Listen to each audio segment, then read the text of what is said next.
ವಾಸುದೇವನ ಮೂರ್ತಿ ಹೃದಯಾಕಾಶಮಂಡಲ ಮಧ್ಯದಲ್ಲಿ ತಾರೇಶನಂದದಿ ಕಾಣುತತಿ ಸಂತೋಷದಲ್ಲಿ ತುತಿಪಾ ಆ ಸರಸ್ವತಿ ಭಾರತೀಯರಿಗೆ ನಾ ಸತತ ವಂದಿಸುವೆ ಪರಮೋಲ್ಲಾಸದಲ್ಲಿ ಸುಜ್ಞಾನ ಭಕುತಿಯ ಸಲಿಸಲೆಮಗೆಂದು ನಮಾಮಿ ಕೃಷ್ಣಂ ಪ್ರವಿಲುಪ್ತತೃಷ್ಣಂ ಸ್ಮರಾಮಿ ಬಾಲಂ ಮನಸಾ ಸದಾಲಂ ಭಜಾಮಿ ದೇವಂ ದುರಿತೌಘದಾವಂ ದಯಾಭಿರಾಮಂ ದಯಿತಂ ನಿಕಾಮಂ ದಾಸವರ್ಯಂ ದಯಾಯುಕ್ತಂ ದೂರೀಕೃತ ದುರಾಶಿಷಂ ಹರಿಕಥಾಮೃತ ಸಾರವಕ್ತಾರಂ ಜಗನ್ನಾಥ ಗುರುಂ ಭಜೆ. ಶ್ರೀ ಹರಿಕಥಾಮೃತ ಸಾರ ದೇವತಾ ತಾರತಮ್ಯ ಸಂಧಿ ಪದ್ಯ 7. ವಾಸುದೇವನ ಮೂರ್ತಿ ಹೃದಯಾಕಾಶಮಂಡಲ ಮಧ್ಯದಲ್ಲಿ ಎಂಬ ಈ ಪದ್ಯದ ಮೂಲಕ ಶ್ರೀ ಜಗನ್ನಾಥದಾಸಾರ್ಯರು ಶ್ರೀ ಸರಸ್ವತಿ ಮತ್ತು ಶ್ರೀ ಭಾರತೀ ದೇವಿಯರ ಸ್ತೋತ್ರ ಮಾಡ್ತಾರೆ. ಶ್ವೇತದ್ವೀಪಗತ ವಾಸುದೇವನ ಮೂರ್ತಿಯು ಸಾತ್ವಿಕ ಚೇತನರಿಗೆ ಮೋಕ್ಷಪ್ರದನು.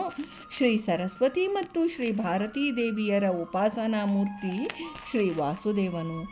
ಅಂತಹ ತಮ್ಮ ಉಪಾಸನಾ ಮೂರ್ತಿಯಾದ ಶ್ರೀ ವಾಸುದೇವನನ್ನು ತಮ್ಮ ಹೃದಯಾಕಾಶವೆಂಬ ಪ್ರದೇಶದಲ್ಲಿ ಹೃತ್ಕಮಲಗತ ಮಧ್ಯ ಕರ್ಣಿಕಾದಲ್ಲಿ ಚಂದ್ರನೋಪಾದಿಯಲ್ಲಿ ನೋಡುವರು.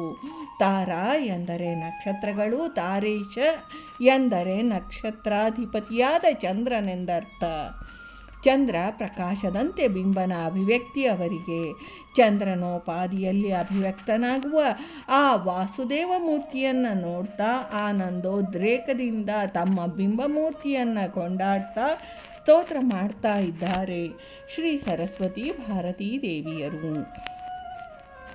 ಅಂತಹ ಶ್ರೀ ಸರಸ್ವತೀ ದೇವಿಯರು ಮತ್ತು ಶ್ರೀ ಭಾರತೀ ದೇವಿಯರಿಗೆ ನಾನು ನಿರಂತರ ನಮಸ್ಕರಿಸುತ್ತೇನೆ. ಅತ್ಯಂತ ಉಲ್ಲಾಸಭರಿತರಾಗಿ ಅವರನ್ನು ಸ್ತುತಿಸುತ್ತಾ ದಾಸವರೇಣ್ಯರು ತಮಗೆ ಭಗವದ್ ವಿಷಯದಲ್ಲಿ ಸಮೀಚೀನವಾದ ಮಹಾತ್ಮಜ್ಞಾನ ಪೂರ್ವಕವಾದ ಜ್ಞಾನವನ್ನು ಶ್ರೀಹರಿಯ ಪಾದಾರವಿಂದಗಳಲ್ಲಿ ಸುದೃಢವಾದ ತೈಲಧಾರಾರೂಪವಾದ ಪ್ರೇಮ ಪ್ರವಾಹ ರೂಪವಾದ ನಿಷ್ಕಾಮ ಭಕ್ತಿಯನ್ನು ನೀಡಲೆಂದು ಪ್ರಾರ್ಥಿಸ್ತಾರೆ.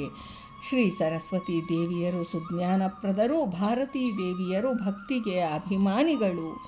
ಭಾರತೀ ರಮಣ ಮುಖ್ಯ ಪ್ರಾಣಾಂತರ್ಗತ ವೃಂದಾವನ ವಿಹಾರಿ ಶ್ರೀಕೃಷ್ಣಾರ್ಪಣಮಸ್ತು.